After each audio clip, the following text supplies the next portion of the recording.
ನಮಸ್ಕಾರ ವೀಕ್ಷಕರೇ, ನಾನು ಈ ದಿನ ನಿಮಗೆ ಇತ್ತೀಚೆಗೆ ಇಡೀ ದೇಶವನ್ನು ಬೆಚ್ಚಿ ಬೀಳಿಸಿದಂತಹ ಯಶಸ್ವಿ ಸಿಂಧೆ ಕೊಲೆ ಪ್ರಕರಣದ ಬಗ್ಗೆ ತಿಳಿಸ್ಕೊಡ್ತಾ ಇದ್ದೀನಿ. ವೀಕ್ಷಕರೇ, 20 ವರ್ಷದ ಯಶಸ್ವಿ ಸಿಂಧೆ ನವ ಮುಂಬಯಿಯ ಉರಾನ್ನಲ್ಲಿ ಬಿಕಾಂ ಓದಿ ಡೇಟಾ ಆಪರೇಟರ್ ಆಗಿ ಕೆಲಸ ಮಾಡ್ತಿರ್ತಾಳೆ. ಜುಲೈ 25, 2024ರಂದು ಕೆಲಸಕ್ಕೆ ಅಂತ ಹೋಗಿದ್ದಂತಹ ಯಶಸ್ವಿ ಮಧ್ಯಾಹ್ನ ಅರ್ಧ ದಿನ ರಜಾ ಹಾಕಿ ತನ್ನ ಸ್ನೇಹಿತೆಯನ್ನು ಭೇಟಿ ಮಾಡುವುದಾಗಿ ತನ್ನ ತಂದೆ ತಾಯಿಗೆ ತಿಳಿಸಿ ಹೋಗಿರ್ತಾಳೆ.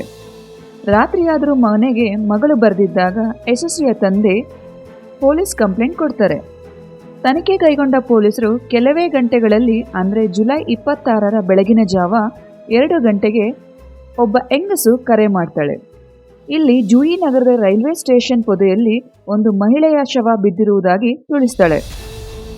ಘಟನೆಯ ಸ್ಥಳಕ್ಕೆ ಭೇಟಿ ನೀಡಿದಾಗ ಅಲ್ಲಿ ಶವದ ಸ್ಥಿತಿಯನ್ನು ಕಂಡ ಪೊಲೀಸರು ದಂಗಾಗಿ ಹೋಗ್ತಾರೆ.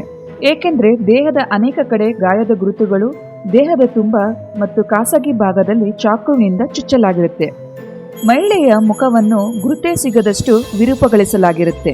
ಸ್ಥಳಕ್ಕೆ ಬಂದಂತಹ ಯಶಸ್ವಿಯ ಪೋಷಕರು ಶವದ ಮೇಲಿದ್ದ ಒಡವೆ ಮತ್ತು ಬಟ್ಟೆಯನ್ನು ನೋಡಿ ಇದು ತನ್ನ ಮಗಳ ಶವ ಅಂತ ಪತ್ತೆ ಹಚ್ತಾರೆ. ಇನ್ವೆಸ್ಟಿಗೇಷನ್ ಸ್ಟಾರ್ಟ್ ಮಾಡಿದಂತಹ ಪೊಲೀಸರು ಮೊದಲಿಗೆ ಯಶಸ್ವಿಯ ಕಾಲ್ ರೆಕಾರ್ಡ್ ಚೆಕ್ ಮಾಡ್ತಾರೆ. ಅಲ್ಲಿ ಪೊಲೀಸರಿಗೆ ಗೊತ್ತಾಗುತ್ತೆ ಯಶಸ್ವಿ ಮೋಹಿನ್ ಎಂಬ ವ್ಯಕ್ತಿಯ ಜೊತೆ ಗಂಟೆ ಮಾತಾಡ್ತಾ ಇರೋದು. ಪೊಲೀಸರು ಯಶಸ್ವಿಯ ಪೋಷಕರಿಗೆ ನಿಮ್ಗೆ ಯಾರ ಮೇಲಾದ್ರೂ ಅನುಮಾನ ಇದೆಯಾ ಅಂತ ವಿಚಾರಿಸ್ತಾರೆ. ಆಗ ಅವರು ಹೇಳೋ ಮೊದಲನೇ ಮತ್ತು ಕೊನೆಯ ಹೆಸರೇ ದಾವೂದ್ ಶೇಖ್ ಅಂತ. ಆಗ ಪೊಲೀಸರು ಇದೊಂದು ಟ್ರಯಾಂಗಲ್ ಲವ್ ಸ್ಟೋರಿ ಅಂತ ಅವ್ರದ್ದೇ ಇದ್ದಂತಹ ಥಿಯರಿಯನ್ನ ರೆಡಿ ಮಾಡ್ಕೊಳ್ತಾರೆ. ದಾವೂದ್ನ ಇತಿಹಾಸವನ್ನ ಕೆಣಕಿದಾಗ ಗೊತ್ತಾಗುತ್ತೆ ದಾವೂದ್ ಶೇಖ್ ಮೂಲತಃ ಕರ್ನಾಟಕದ ಗುಲ್ಬರ್ಗದವನು ಅಂತ. ದಾವೂದ್ ಮುಂಬೈಗೆ 2019ರಂದು ಕೆಲಸಕ್ಕೆ ಅಂತ ಬಂದಿರ್ತಾನೆ. ಫೇಸ್ಬುಕ್ ಮೂಲಕ ಮೃತ ಯಶಸ್ವಿಯ ಪರಿಚಯ ಆಗಿರುತ್ತೆ. ಈ ಪರಿಚಯ ಪ್ರೀತಿಯಾಗಿ ಬದಲಾಗೋಕ್ಕೆ ಹೆಚ್ಚಿನ ಸಮಯ ಬೇಕಾಗಿರಲ್ಲ, ಏಕೆಂದರೆ ಆ ವಯಸ್ಸೇ ಆಗಿತ್ತು. ಆಗ ದಾವೂದ್ಗೆ ಸುಮಾರು 17ರಿಂದ 18 ವರ್ಷ, ಯಶಸ್ವಿಗೆ 15ರಿಂದ 16 ವರ್ಷ. ಈ ವಿಷಯ ಯಶಸ್ವಿಯ ತಂದೆಗೆ ತಿಳಿಯುತ್ತೆ. ವೀಕ್ಷಕರೇ, ಇಲ್ಲಿ ಯಶಸ್ವಿಯ ತಂದೆಗೆ ಪ್ರೀತಿ ಮಾಡಿದ್ದು ತಪ್ಪೆನಿಸಲಿಲ್ಲ, ಆದರೆ ತಪ್ಪಾಗಿದ್ದು ಯಾರನ್ನ ಪ್ರೀತಿ ಮಾಡಿದ್ದು ಅನ್ನೋದು. ಏಕೆಂದರೆ ಇವರಿಬ್ಬರು ಅನ್ಯ ಧರ್ಮದವರು ಅಂತ. ಇದನ್ನು ಸಹಿಸದ ಯಶಸ್ವಿಯ ತಂದೆ ಯಶಸ್ವಿ ಇನ್ನೂ ಮೈನರ್ ಆಗಿದ್ದ ಕಾರಣ ದಾವೂದ್ ವಿರುದ್ಧ ಪೋಕ್ಸೋ ಕಾಯ್ದೆಯಡಿ ಪ್ರಕರಣವನ್ನು ದಾಖಲಿಸಿ ಜೈಲಿಗೆ ಕಳಿಸ್ತಾರೆ. ಸುಮಾರು 1.5 ತಿಂಗಳ ಕಾಲ ಜೈಲಿನಲ್ಲಿದ್ದಂತಹ ದಾವೂದ್ ಜಾಮೀನಿನ ಮೇಲೆ ಬಿಡುಗಡೆ ಆಗಿ ಕೋವಿಡ್-19ರ ಸಮಯದಲ್ಲಿ ತನ್ನ ಹುಟ್ಟೂರಾದ ಕರ್ನಾಟಕಕ್ಕೆ ಬಂದು ಗುರುತು ಬದಲಿಸಿಕೊಂಡು ಡ್ರೈವರ್ ಆಗಿ ಕೆಲಸ ಮಾಡ್ತಿರ್ತಾನೆ. ಈಗ ಪೊಲೀಸರು ಜುಲೈ 25ರ ಮಧ್ಯಾಹ್ನದ CCTV ಫುಟೇಜ್ ನೋಡಿದಾಗ ಪೊಲೀಸರಿಗೆ ಕನ್ಫರ್ಮ್ ಆಗುತ್ತೆ ದಾವೂದ್ದೇ ಅಪರಾಧಿ ಅಂತ. ಅಂದ್ರೆ ಜುಲೈ 25ರ ಮಧ್ಯಾಹ್ನ ಎಲ್ಲೆಲ್ಲಿ ಯಶಸ್ವಿ ಇದ್ಲೋ ಅವಳ ಬೆನ್ನ ಹಿಂದೆನೆ ದಾವೂದ್ ಸಹ ಇರ್ತಾನೆ. ಈಗ ಪೊಲೀಸರು ಕಾರ್ಯಾಚರಣೆಯನ್ನ ಚುರುಕುಗೊಳಿಸಿ ದಾವೂದ್ನ ಹುಡುಕಿದ್ರೂ ಪ್ರಯೋಜನ ಆಗ್ತಿರಲ್ಲ.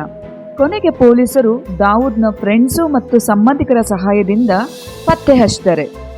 ಪೊಲೀಸರು ಅವರದ್ದೇ ಸ್ಟೈಲ್ನಲ್ಲಿ ವಿಚಾರಿಸಿದಾಗ ದಾವೂದ್ ಒಪ್ಕೊಳ್ತಾನೆ, ಹೌದು ನಾನೇ ಯಶಸ್ವಿಯನ್ನ ಕೊಲೆ ಮಾಡಿದ್ದು ಅಂತ.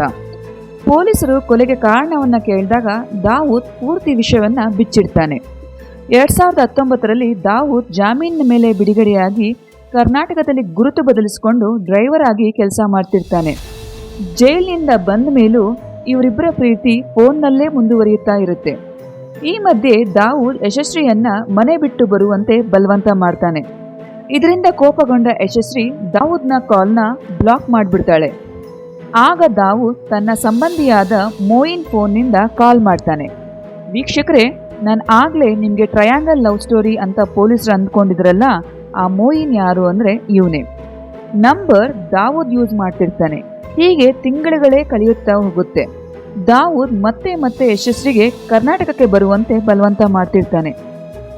ಹೀಗೆ ಜುಲೈ 23, 2024ರಂದು ದಾವೂದ್ ಯಶಸ್ವಿಯನ್ನ ಭೇಟಿ ಮಾಡಿ ಬಲವಂತವಾಗಿ ಆದರೂ ಕರ್ಕೊಂಡು ಹೋಗಬೇಕು ಅಂತ ಮುಂಬೈಗೆ ಬರ್ತಾನೆ.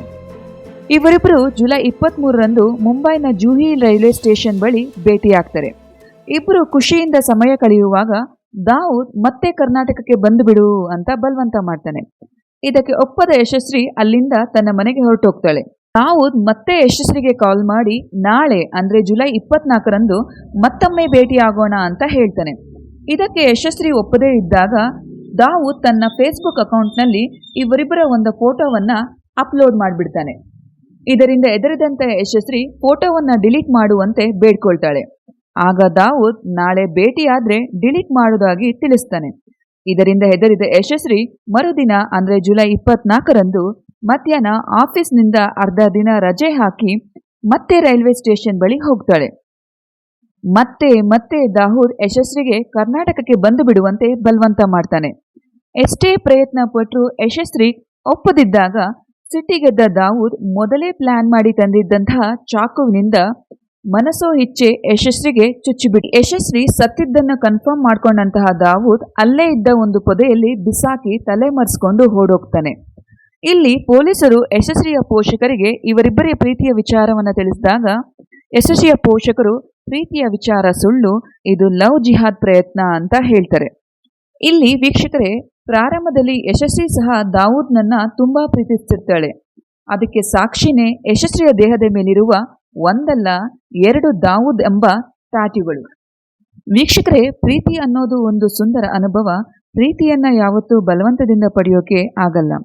ಬಲವಂತದಿಂದ ಪಡಿತೀನಿ ಅಂತ ಹೋದ್ರೆ ಹೀಗೆ ದುಃಖಾಂತ್ಯವನ್ನ ಕಾಣಬೇಕಾಗತ್ತೆ.